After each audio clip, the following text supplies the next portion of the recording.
चलो बच्चों, तो आज हम लोग अकाउंट में चैप्टर नंबर 11 कंटिन्यू करें, जिसका नाम है बैंक रिकॉन्सिलिएशन स्टेटमेंट, BRS। देखो, इस चैप्टर में हम लोग BRS के रिलेटेड सम्स देख रहे थे ना, जिसमें हमने देखा था कि भाई BRS में रूल्स तो एक ही हैं और उनके रिलेटेड हमें सम्स करने हैं, जिसमें फाइनल एक्सरसाइज के क्वेश्चन नंबर 6 तक हमने देखा था। आज हम लोग उससे आगे फाइनल एक्सरसाइज का क्वेश्चन नंबर 7 देखें। बराबर, आपकी टेक्स्ट बुक आपके साथ में रखो तो उसमें फिर आगे कंटिन्यू करें कि देखो आपकी टेक्स्ट बुक में क्या लिखा हुआ है क्वेश्चन नंबर 7 में कि cash book of Aditya shows bank balance of ₹9,000 on 31/10/15 which does not tally with the bank balance as per passbook. Prepare Aditya's bank reconciliation statement from the following information given below. यहाँ पर आदित्य नाम का person है जिसका cash book का balance 9,000 है, लेकिन passbook में भी सेम होना चाहिए ना, वो पासबुक में मैच नहीं हो रहा है और इसकी वजह से ये BRS हमें तैयार करना है। तो BRS तैयार करने के लिए ये फॉर्मेट हमने बना दिया है, रूल्स वही जो हर एक में आते हैं वही रूल्स, बराबर ना। यहाँ ये फॉर्मेट हमने तैयार कर दिया है कि BRS of Shri Aditya as on 31/10/15, बराबर, जिसमें नंबर, पर्टिकुलर, डेबिट, क्रेडिट वो लिखेंगे हम लोग, कि जिसमें सबसे पहले जो शुरुआत करते हैं ना, तो सबसे पहली एंट्री कौन सी होती है, बैलेंस की। ओपनिंग बैलेंस लिखना होता है कि वो कैश बैलेंस दिया हुआ है कि फिर बैंक ओवरड्राफ्ट दिया हुआ है, बराबर, वो पहले देखें कि इसमें सबसे पहले क्या चेक करते हैं, ओपनिंग एंट्री के हिसाब से कि वो कैश बुक के हिसाब से है या पासबुक के हिसाब से। तो देखो आपके सेंटेंस में क्या लिखा हुआ है कि cash book of Aditya show bank balance 9,000, bank balance cash book के हिसाब से। तो ये रूल के अकॉर्डिंग बनता है bank balance as per cash book, तो उसे कहाँ लिखते हैं, डेबिट में। ये 9,000 कहाँ पे लिखा जाएगा, डेबिट में लिखा जाएगा, बराबर। सबसे पहले ऐसे ही करता है ना, मतलब यहाँ पर ये पहली एंट्री करें, मतलब ऊपर जो ओपनिंग एंट्री करें जिसमें लिखेंगे कि bank balance as per cash book, bank balance as per cash book, cash book के हिसाब से बैंक बैलेंस, तो डेबिट में लिखा जाएगा 9,000 रुपीज, बराबर। ऐसे हो गया ना। अब फर्स्ट एंट्री देखें, अब एक एक करके वो एंट्रीज देखते जाएं कि जिनमें देखो सबसे पहली एंट्री है कि cheque of 51,000 were deposited, out of which cheque of 41,000 were credited in bank till 31/10/15। ये जो आखिरी तारीख को हम लोग BRS बनाते हैं ना महीने के एंड में, तो उसके लिए लिखा हुआ है कि भाई 51,000 के चेक हमने डिपॉजिट किए हैं, लेकिन इस आखिरी तारीख तक सिर्फ 41,000 के चेक ही क्रेडिट हुए हैं, मतलब 41,000 तक के चेक ही पास हुए हैं, बाकी के नहीं, ठीक है ना। हमने जब 51,000 के चेक डिपॉजिट किए तो इसका मतलब एक चेक नहीं, अलग अलग चेक होगा, टोटल अमाउंट 51 की है। कोई 5,000 का चेक डाला होगा, कोई 6,000 का, कोई 10,000 का, तो अलग अलग करके 51,000 बैंक में जमा किए, तो सब चेक पास नहीं हुए, उसमें से 41,000 के चेक ही पास हुए हैं। तो जो पास हो गए उसकी एंट्री नहीं करते, जो चेक क्लियर हो गए, क्रेडिट हो गए, पास हो गए, उसकी एंट्री नहीं। लेकिन जो चेक पास नहीं हुए ना, क्रेडिट नहीं हुए, क्लियर नहीं हुए, तो उनकी एंट्री करते हैं, ठीक है। तो 51 में से 41 पास हो गए, बाकी बचे 10,000 के जो है वो ये चेक बाकी रहे ना। और एंट्री किसकी बाकी, कैश बुक में कि पासबुक में, तो पासबुक में एंट्री बाकी है क्योंकि बैंक ने अभी तक क्लियर नहीं किए हैं। इसका मतलब इसमें पासबुक में एंट्री बाकी है, और अगर पासबुक में एंट्री बाकी है तो बैलेंस इंक्रीज या डिक्रीज वो चेक करता है ना, इंक्रीज हो रहा है कि डिक्रीज हो रहा है, तो बैलेंस इंक्रीज हो रहा है। हमने चेक डिपॉजिट किए हैं, इंक्रीज हो रहा है, तो कहाँ पे लिखेंगे, क्रेडिट में। क्रेडिट में लिखेंगे 10,000 रुपीज। ऐसे होगा ना कि क्रेडिट में 10,000 लिखा जाएगा, मतलब यहाँ पे नंबर 1 करके लिखेंगे, ठीक है। मैं सेंटेंस नहीं लिख रहा हूँ, आप लोग उसमें लिखना कि भाई यहाँ लिखेंगे कि cheque deposited but not recorded in passbook, cheque deposit किया पर पासबुक में एंट्री नहीं है। और क्रेडिट में बैलेंस इंक्रीज हो रहा है, तो क्रेडिट में लिखेंगे 10,000, कि जो 10,000 की एंट्री बाकी है वही लिखा जाएगा 10,000 रुपीज क्रेडिट में, बराबर। हो गया ना ये। फिर सेकंड कि उसमें दिया हुआ है कि a cheque of 2300 is drawn and recorded in cash book but not yet given to creditor, कि 2300 का चेक हमने लिख कर, ड्रॉन मतलब कि भाई चेक हमने दे दिया, भाई कैश बुक में लिख दिया, लेकिन अभी तक क्रेडिटर को दिया नहीं है। किसी को पे करने थे 2300 तो उसका चेक तो बना दिया लेकिन सामने वाले को दिया ही नहीं। तो इसका मतलब अगर सामने वाले को हमने चेक दिया ही नहीं है तो वो चेक बैंक में पहुंचा ही नहीं होगा।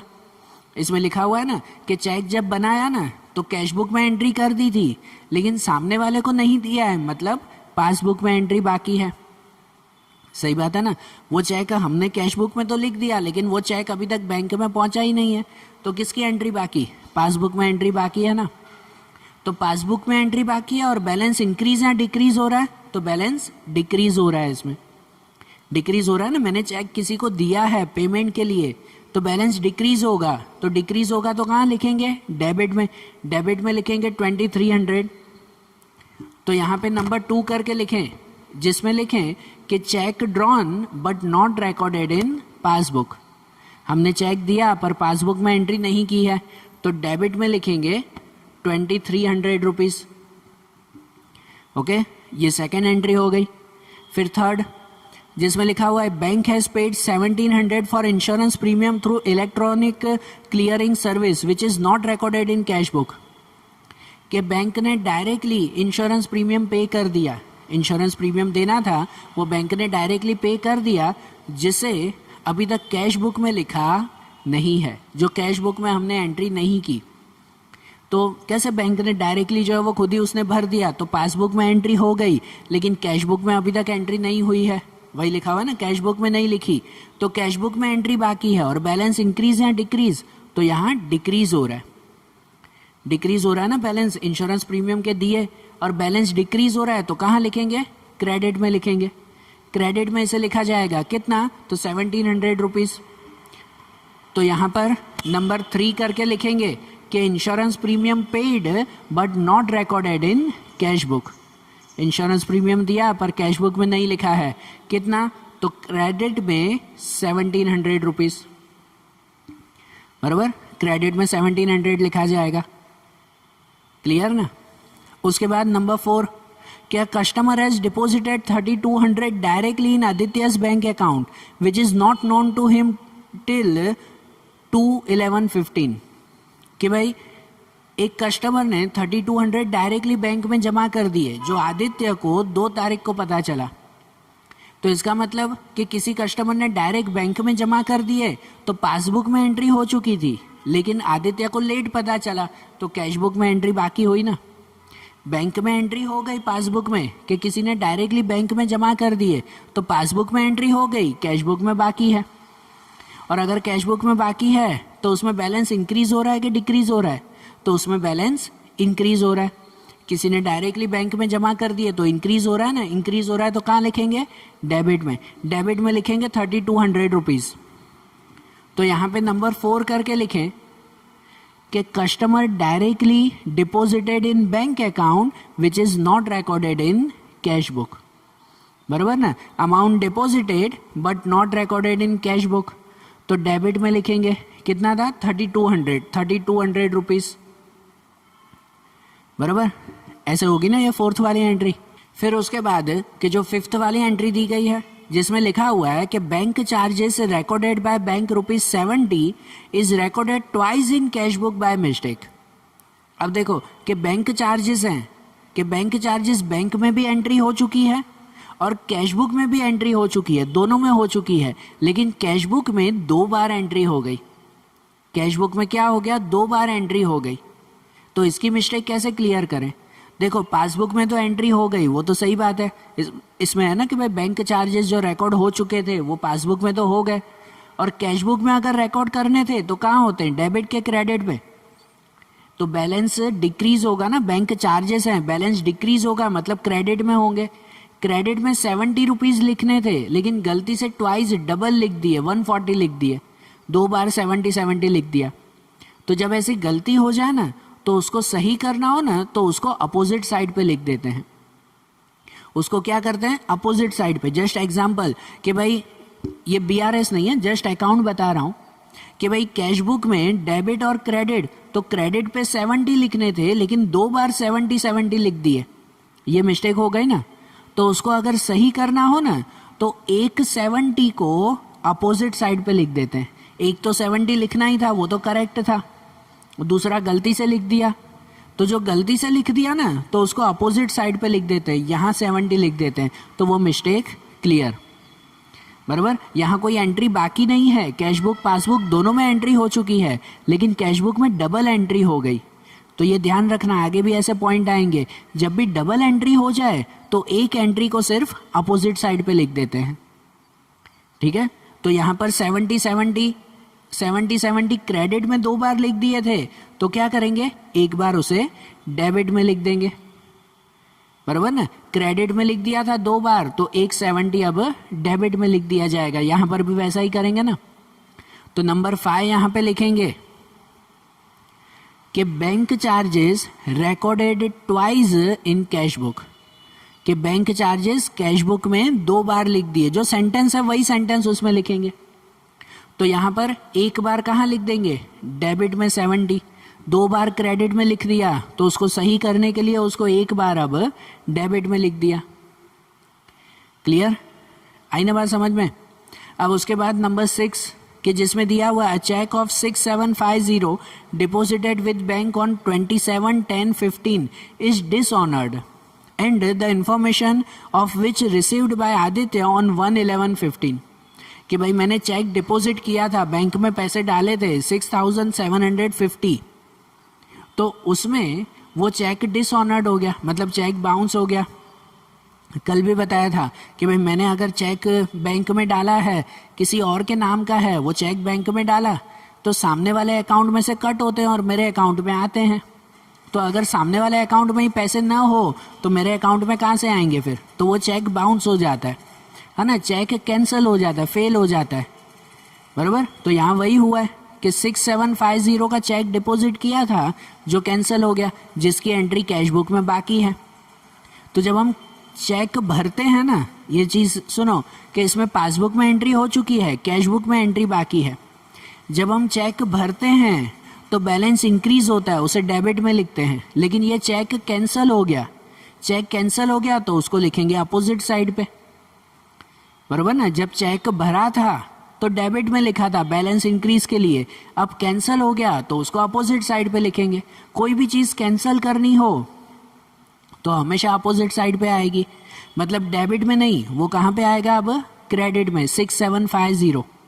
बराबर, मतलब यहाँ पर नंबर 6 की एंट्री करेंगे कि cheque deposited but dishonoured is not recorded in cash book. Cheque deposit किया लेकिन डिसऑनर्ड हो गया, कैंसिल हो गया, जो कैश बुक में एंट्री बाकी है। कैंसिल हो गया मतलब समझो, सिंपल समझो तो बैलेंस डिक्रीज हो गया। बराबर, पहले चेक डाला था तो कैश बुक में लिख दिया था, बैलेंस बढ़ गया, अब पता चला कि वो चेक तो फेल हो गया, तो अब बैलेंस कम करना पड़ेगा।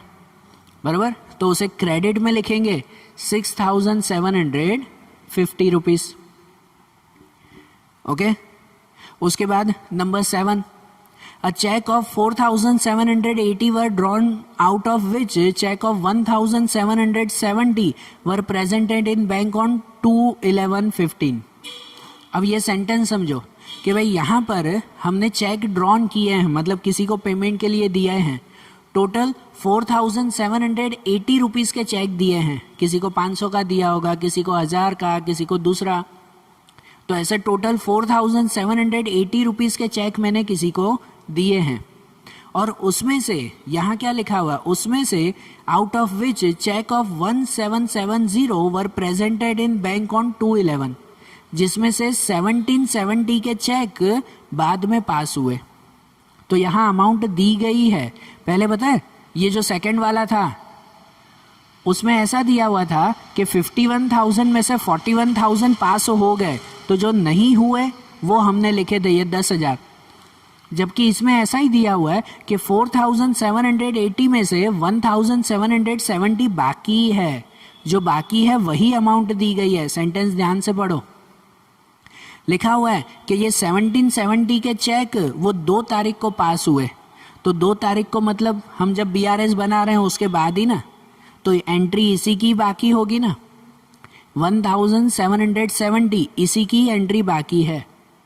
तो इसकी एंट्री बाकी है मतलब वो किस में, कैश बुक में कि पासबुक में, तो पासबुक में एंट्री बाकी है उसकी, बराबर, पासबुक में एंट्री बाकी है। और बैलेंस इंक्रीज हो रहा है कि डिक्रीज हो रहा है, यहाँ डिक्रीज हो रहा है कि भाई हमने चेक दिए हैं दूसरे को, मतलब बैलेंस डिक्रीज हो रहा है। और डिक्रीज हो रहा है तो कितना लिखेंगे, 1770 डिक्रीज हो रहा है तो डेबिट में, ठीक है। तो यहाँ पर लिखेंगे हम लोग कि number 7, cheque drawn but not recorded in passbook. Cheque draw किया है लेकिन पासबुक में रिकॉर्ड नहीं हुआ है, तो कहाँ, डेबिट में। डेबिट में 1770, बराबर। ध्यान देना, क्लियर सेंटेंस में लिखा हुआ है कि इतना ही बाकी है। अगर ऐसा होता ना कि हाँ भाई इतना हो चुका है, तो फिर डिफरेंस ढूंढते, 4780 में से 1770 माइनस करते कि भाई डिफरेंस इतना बाकी है। लेकिन यहाँ ऑलरेडी दिया हुआ है कि इतना ही बाकी है, तो उतनी ही अमाउंट लिखेंगे, ये चीज़ ध्यान रखना, क्लियर। फिर नंबर 8, उसमें a cheque of 1320 was deposited in bank but it is not recorded in the cash book and this cheque is not collected by bank till 31/10/15। अब ये देखो, अब यहाँ पर दोनों में मिस्टेक है, ठीक है। अब यहाँ पर ऐसा दिया हुआ है कि भाई कोई चेक 1320 रुपये का चेक है कि जिसे हमने बैंक में डिपॉजिट करना था, लेकिन कैश बुक में भी एंट्री करना भूल गए, कैश बुक में भी एंट्री करना भूल गए, और उस चेक को अभी तक बैंक ने भी पास किया नहीं है। कैश बुक में भी कोई एंट्री नहीं और पासबुक में भी एंट्री नहीं हुई, दोनों में एंट्री हुई नहीं है, तो फिर मिस्टेक क्या, बराबर ना। तो फिर ये तो दोनों इक्वल हो गया ना, कि मुझे चेक डिपॉजिट करना था लेकिन मैं कैश बुक में लिखना भूल गया, तो इसमें एंट्री बाकी। और चेक जो बैंक में पहुंचा ना, तो बैंक ने भी अभी तक चेक पास नहीं किया है, मतलब पासबुक में भी एंट्री बाकी, बराबर। मतलब कैश बुक में इंक्रीज हो रहा है डेबिट में, पासबुक में इंक्रीज हो तो क्रेडिट में, डेबिट क्रेडिट दोनों में बाकी है। जब दोनों में इक्वल हो ना मिस्टेक, तो वो मिस्टेक खत्म, फिर उसकी कोई एंट्री नहीं करेंगे, बराबर। यहाँ 8th वाले की कोई भी एंट्री नहीं होगी, क्योंकि वो कैश बुक में भी नहीं लिखा हुआ है, पासबुक में भी नहीं लिखा हुआ है, तो कोई मिस्टेक हो ही नहीं। और अगर करनी हो ना आपको भाई 8th वाले की अगर कोई एंट्री करनी है, तो उसे डेबिट में भी लिखा जाएगा 1320 और क्रेडिट में भी 1320। भाई दोनों में एंट्री नहीं है तो दोनों में लिख दो, कैश बुक के लिए डेबिट में, पासबुक के लिए क्रेडिट में, फिर भी आखिरी का टोटल तो उतना ही आएगा, फाइनल आंसर तो वही आएगा, क्योंकि डेबिट क्रेडिट दोनों में इक्वल हो गए। तो यहाँ तो सिंपल ही याद रखो कि जब दोनों में मिस्टेक है तो उसकी कोई एंट्री नहीं होगी, बराबर ना, उनकी कोई एंट्री नहीं करेंगे। यहाँ पर नंबर 8 नंबर, उसमें सिर्फ डैश कर देंगे कि भाई उसकी कोई एंट्री नहीं, ओके। फिर नंबर 9 लिखा हुआ है, bank has credited 130 for interest and debited 60 for bank charges in passbook which is not recorded in cash book. यहाँ पर है कि भाई बैंक ने 130 इंटरेस्ट के दिए हैं, क्रेडिटेड मतलब दिए हैं, और 60 रुपीज़ बैंक चार्जेस के कट किए हैं, और दोनों कैश बुक में लिखना भूल गए। तो कैश बुक में लिखना बाकी है, मतलब कैश बुक की मिस्टेक, इसमें एंट्री बाकी, और उसमें बैलेंस इंक्रीज भी हो रहा है कि 130 मिले, और बैलेंस डिक्रीज भी हो रहा है कि 60 रुपीज़ चार्जेस कटे, तो दोनों लिखेंगे इसमें, बराबर ना, दोनों लिखेंगे कि देखो यहाँ पर नंबर 9 की एंट्री करेंगे हम लोग कि bank interest and bank charges not recorded in cash book. Bank interest और बैंक चार्जेस दोनों बाकी है, मतलब बैंक इंटरेस्ट तो वो मिला, बैलेंस इंक्रीज हुआ, उसे डेबिट में लिखेंगे कि भाई कितना मिला इंटरेस्ट, 130, तो 130 रुपीज़ डेबिट में, और बैंक चार्जेस 60 रुपीज़ कट हुए, बैलेंस डिक्रीज हुआ, तो उसे क्रेडिट में लिखेंगे, तो 60 रुपीज़ लिखेंगे क्रेडिट में, बराबर, ऐसे आएगा ना वो, ठीक है। दोनों में एंट्री करेंगे कि 130 मिले भी और 60 रुपीज़ कट भी हुए, ओके। फिर उसके बाद 10th कि total of receipt side of cash book is overcast bye 900, कि अब ये कैश बुक में एक मिस्टेक हुई है कि भाई इसमें जो रिसिप्ट साइड मतलब जहाँ बैलेंस इंक्रीज होता है डेबिट साइड, कि debit side is overcast bye 900। Overcast मतलब गलती से ज़्यादा लिख दिए, बराबर, कि यहाँ डेबिट साइड पे गलती से 900 रुपये ज़्यादा लिख दिए, तो ज़्यादा लिख दिए तो उसको क्या करेंगे, कम करने के लिए क्या करते हैं, अपोजिट साइड में। पहले भी देखा था ना, ये 70 रुपीज़ के लिए कि भाई गलती से वो अमाउंट लिख दी थी, तो उसको सही करने के लिए अपोजिट साइड में लिखा। वैसे ही इसमें भी कि डेबिट में गलती से 900 रुपये ज़्यादा लिख दिए, ओवरकास्ट, तो उसको कम करने के लिए क्रेडिट में 900 रुपये लिख देंगे, बराबर। तो जो नंबर 10 वाली एंट्री है वो नंबर 10 में लिखेंगे कि cash book of receipt side of cash book is overcast bye 900, बराबर। तो उसको सही करने के लिए 900 क्रेडिट में, ओके। फिर उसके बाद 11th वाली एंट्री जिसमें दिया हुआ है bill receivable of 1200 discounted with bank is dishonoured on 28/10/15 and bank debited this amount with the noting charges of ₹20, but entry for dishonoured is not made in cash book till 31/10/15।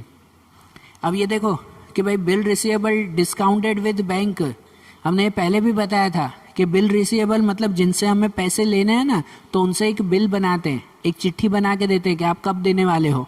उसने बोला था 1 महीने बाद दूंगा, लेकिन मुझे अभी पैसे चाहिए तो मैं फ़िलहाल बैंक से मांग लूँगा, उसे कहते हैं bill receivable discounted with bank. मतलब फ़िलहाल मैंने बैंक से मांग लिए कि अभी आप मुझे पैसे दे दो, फिर बैंक 1 महीने बाद उससे जाके पैसे ले लेगी, बराबर। ऐसी सिचुएशन होगी तो जिसमें अगर मैंने पैसे मांग लिए हैं लेकिन जब बैंक 1 महीने बाद उससे लेने गई तो उसने दिए ही नहीं पैसे। अब उसने पैसे नहीं दिए तो बैंक फिर से किससे मांगेगी, वो फिर से मुझसे ही आके मांगेगी, बराबर। और विथ चार्जेस, तो ये वही है कि बैंक ने मेरे अकाउंट में से 1200 रुपये कट कर दिए जो बैंक को नहीं मिले, तो बैंक ने मेरे अकाउंट में से 1200 कट कर दिए और with noting charges 20, with charges 20 जो मैंने कैश बुक में लिखा ही नहीं, बराबर। तो इसमें किसकी एंट्री बाकी, कैश बुक की एंट्री बाकी है और बैलेंस डिक्रीज हो रहा है, बैंक ने कट कर दिया ना मेरे अकाउंट में से, तो बैलेंस डिक्रीज हो रहा है, तो उसे कहाँ लिखेंगे, क्रेडिट में। क्रेडिट में लिखेंगे 1220 रुपीज़, 1200 रुपये और 20 रुपये चार्जेस भी, बराबर।